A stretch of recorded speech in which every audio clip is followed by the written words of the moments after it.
Assalamualaikum warahmatullahi wabarakatuh. Nama saya Resti Rahayu, NPM 21110060, kelas TIP 2101.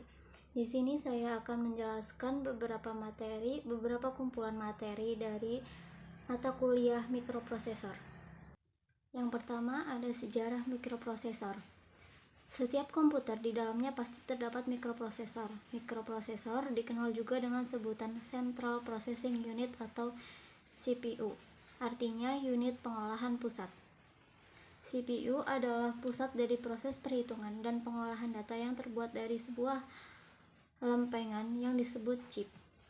Lalu di sini yang pertama ada transistor pertama, diciptakan pada 23 Desember 1947 oleh John Bardeen. Lalu ada chip pertama pada 12 September 1958 oleh Jack Kilby, membuat IC osilator sederhana 5 komponen yang diintegrasikan. Lalu di sini ada mikroprosesor pertama. Pada 15 November 1971, mikroprosesor 4004 atau 4 bit berisi 2300 transistor yang dapat mengolah 4 bit informasi pada kecepatan 740 kHz diciptakan. Lalu ada Intel 4004 UP pertama. Awalnya 4004 digunakan untuk kalkulator Scientific merek Busicom. Kemudian insinyur Intel menyadari bahwa rancangan chip tersebut bisa digunakan untuk beberapa tujuan atau multipurpose. Lalu ada Intel 8008. Ini dirancang dan dibuat oleh Intel dan diproduksi pada bulan April tahun 1972. Versi awal dari 8008 berjalan pada 0,5 MHz. Lalu ada Intel 8080 atau 8080 dirilis pada 1974. Penyempurnaan dari 8080Z dikemas dalam bentuk DIP. 40 kaki mempunyai memori sebesar 64 KB. Lalu ada Z80 buatan Zilog. Tahun 1975 sampai 1976, penyempurnaan dari 8080 buatan Intel, perangkat instruksi yang lebih besar, kemampuan lebih tinggi, dan perangkat keras lebih sederhana, mendukung perangkat lunak 8080 kecepatan 2,5 MHz. Lalu ada Intel 8086.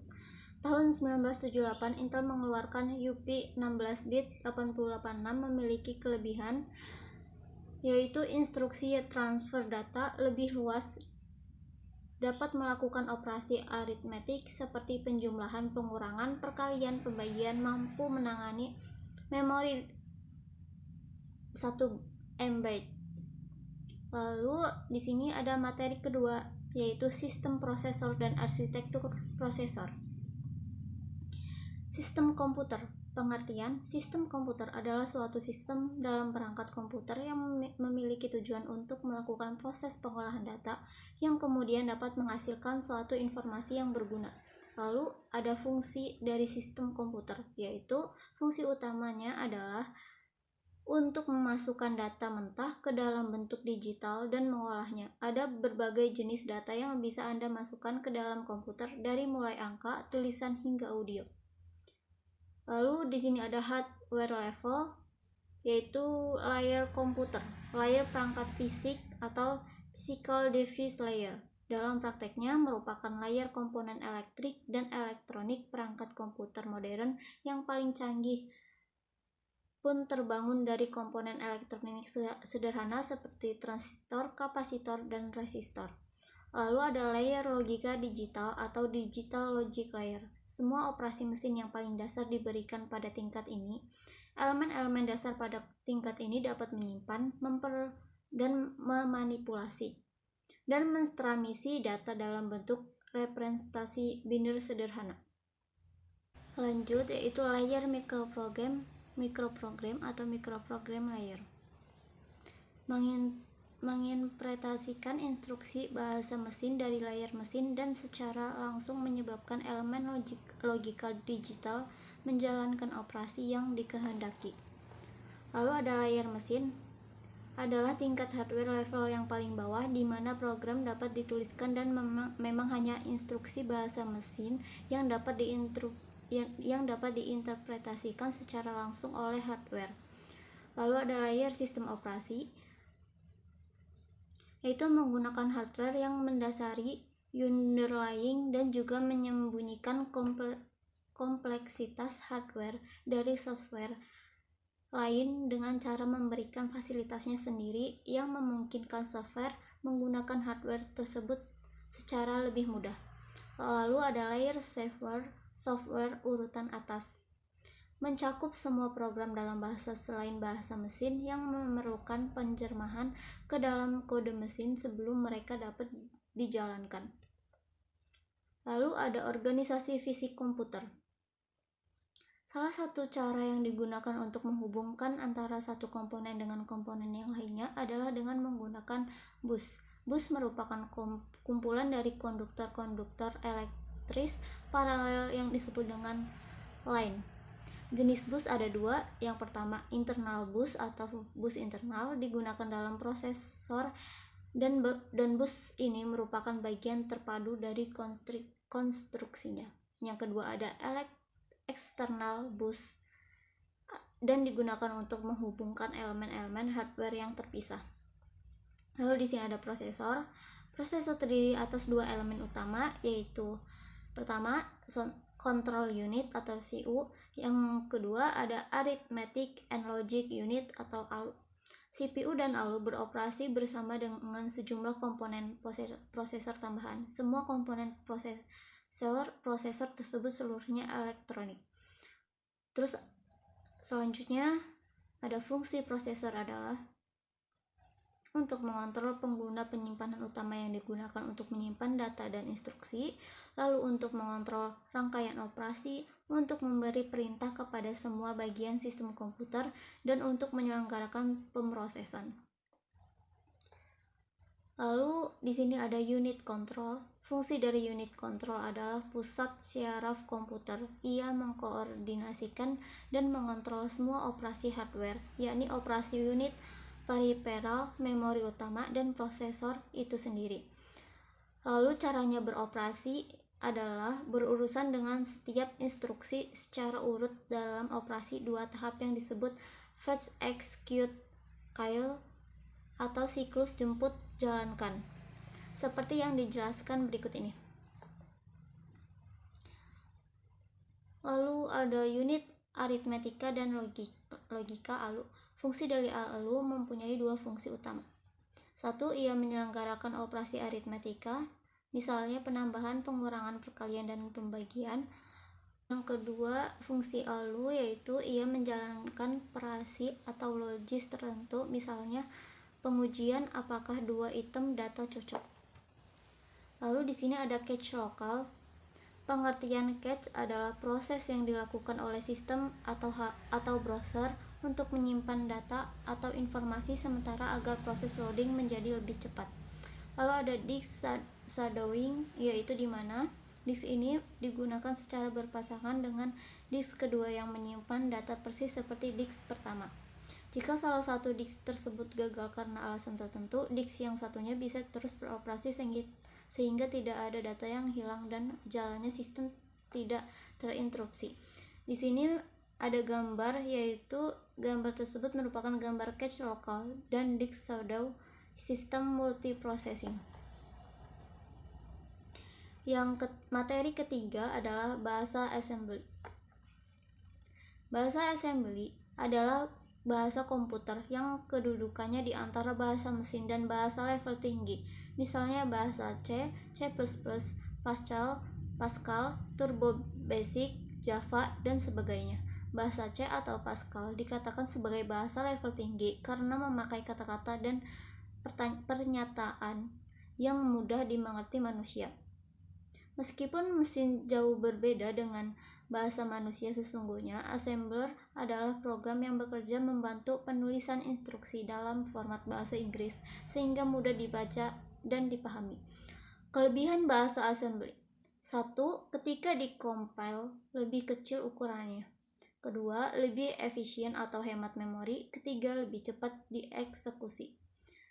Lalu ada kesulitan bahasa assembly. Selain ada kelebihan, pasti juga ada kesulitan, yaitu kesulitannya adalah dalam melakukan suatu pekerjaan.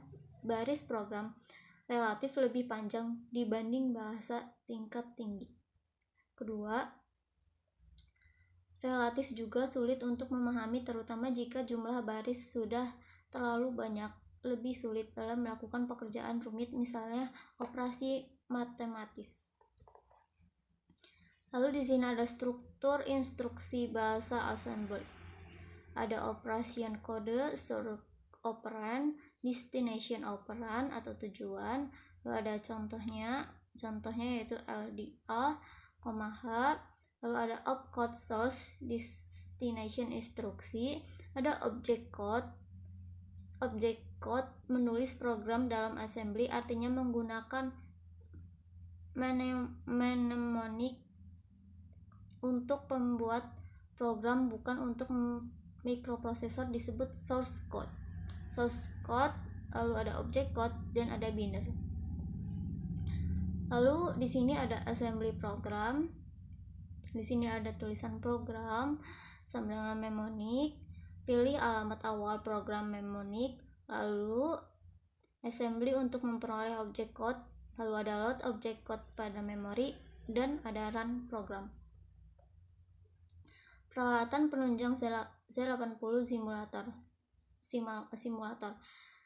Yang pertama di sini ada assembler tools. Assemblers adalah peralatan yang digunakan untuk menerjemahkan program assembly menjadi bahasa mesin. Lalu di sini ada file yang disimpan akan berekstensi ASM. Setelah proses assembly selesai, maka akan dihasilkan dua buah file. Pertama, berekstensi OBJ atau binary image yang dapat langsung di-load ke memori CPU. Kedua, ada berekstensi LST yang merupakan assembler listing, dapat digunakan untuk debugger. Lalu di sini ada gambarnya.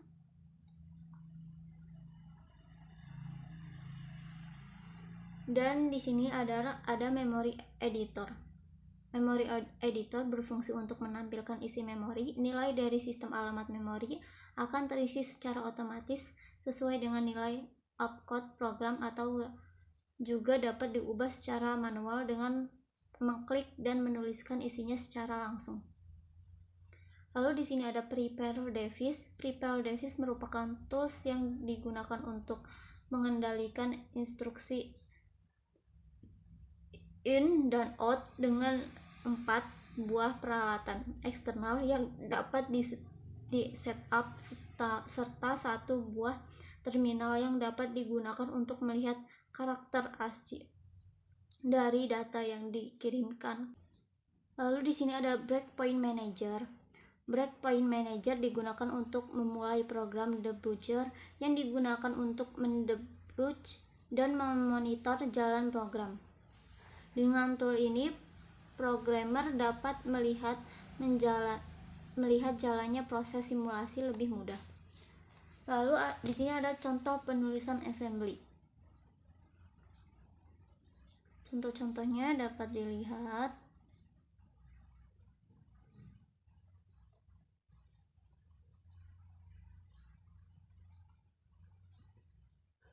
Lalu materi keempat ada bahasa assembly atau praktek di bagian praktek emulator. Bahasa mesin. Instruksi yang di-fetch dari memori untuk kemudian dieksekusi oleh mikroprosesor berformat binary.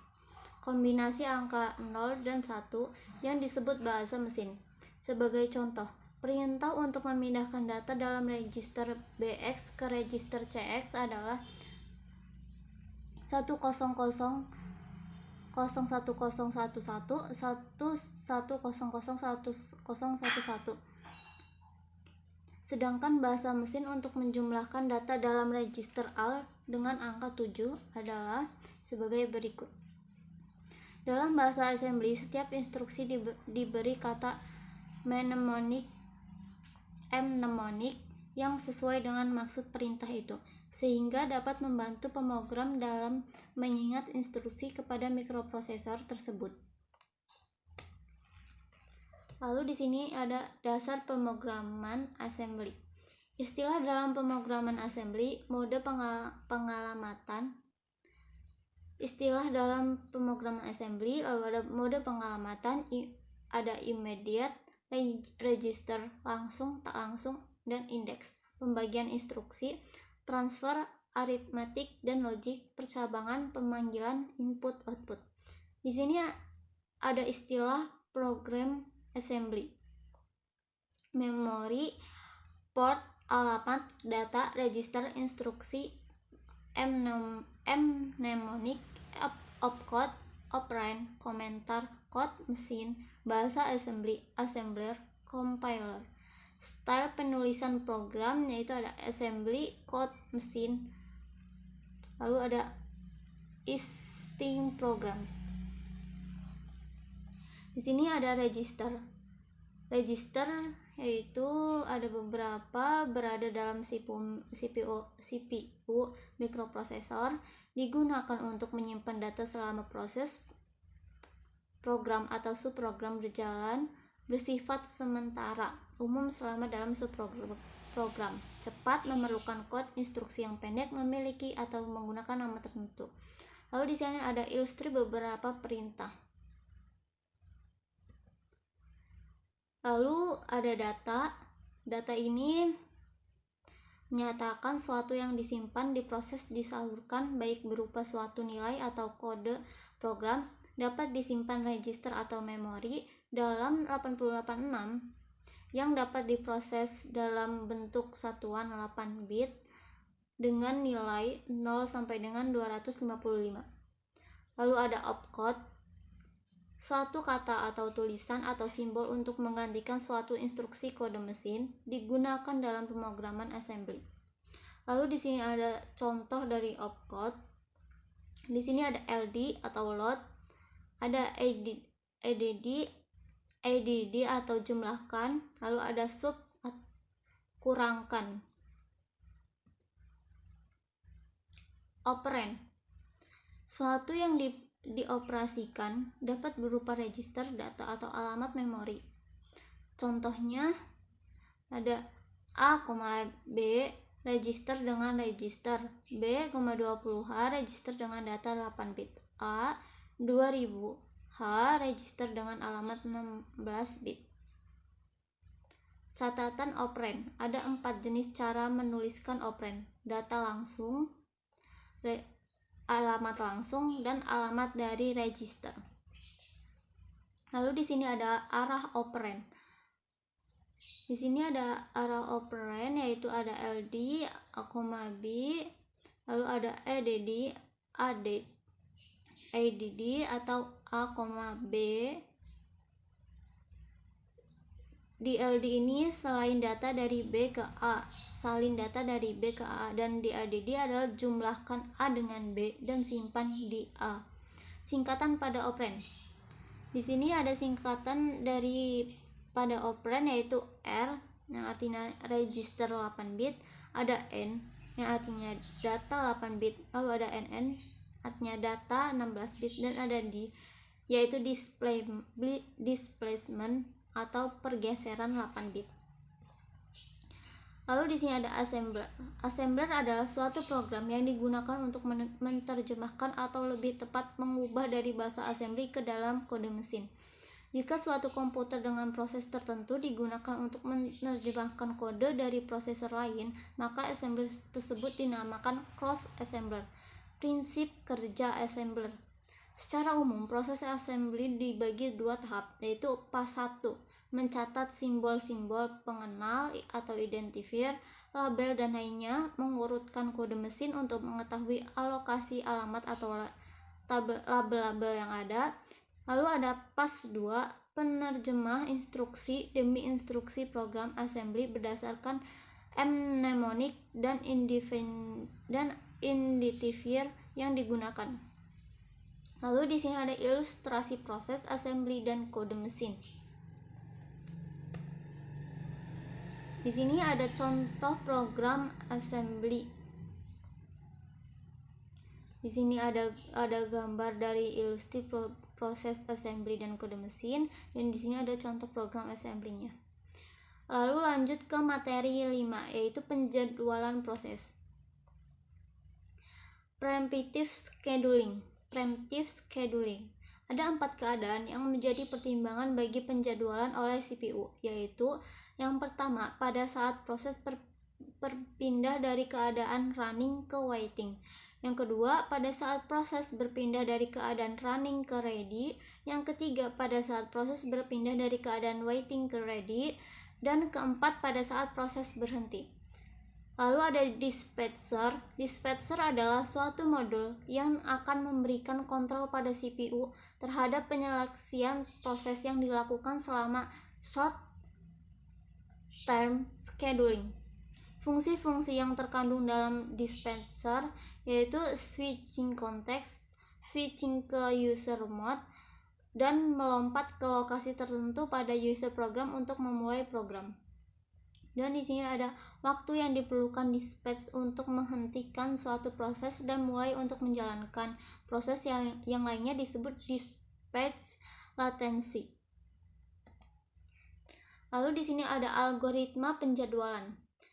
Di algoritma penjadwalan ada first come first serve scheduling atau FCFS, lalu ada short job first scheduler atau SJF, lalu ada priority scheduling, round robin scheduling, multi-level queue scheduling, lalu ada multi-level feedback queue, dan ada two-level scheduling. Di sini ada first come first serve scheduling, yaitu proses yang pertama kali meminta jatah waktu untuk menggunakan CPU akan dilayani terlebih dahulu. AWT dari algoritma ini cukup besar. Misalnya ada 3 proses P1, P2, dan P3 yang meminta layanan CPU. Namun metode ini memiliki kelemahan, yaitu dengan adanya convoy effect yang akan mengakibatkan membengkaknya AWT jika proses yang dilayani terlebih dahulu membutuhkan waktu proses boost time yang sangat lama. Dan ada metode FCFS adalah metode yang sangat sederhana dan mudah diimplementasikan. Di sini ada round robin scheduling. Konsep dasar dari algoritma ini adalah menggunakan time sharing. Pada dasarnya algoritma ini sama dengan FCFS, hanya saja bersifat preemptive, digunakan quantum time untuk membatasi waktu proses. Jika suatu proses memiliki CPU burst lebih kecil dibandingkan dengan quantum time, maka proses tersebut akan melepaskan CPU jika telah selesai bekerja, sehingga CPU dapat segera digunakan oleh proses selanjutnya. Sekian dari hasil penjelasan dari beberapa materi mikroprosesor yang sudah saya rangkum. Jika ada salah, mohon maaf, dan semoga PPT PowerPoint ini dapat bermanfaat. Assalamualaikum warahmatullahi wabarakatuh.